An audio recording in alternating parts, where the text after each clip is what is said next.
Hello viewers, welcome to the channel. In today's video, you are going to learn how to reset AT&T Air Hub. So let's get started. First, locate the reset button on your AT&T Air Hub. It will appear as small pinhole labeled reset, usually found on the back. Once you found power on the Air Hub, then use paperclip or pin to press and hold the reset button for 10 to 15 seconds. It will appear as blinking light or change. This means it rebooting.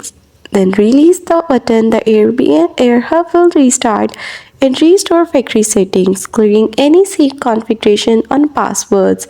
Then it powers back up. Open the AT&T Smart Home Manager application or go to their website on browser.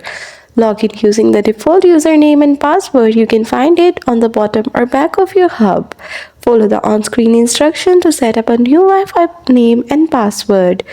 Our reset erases all custom settings. Back up your Wi-Fi before resetting if possible.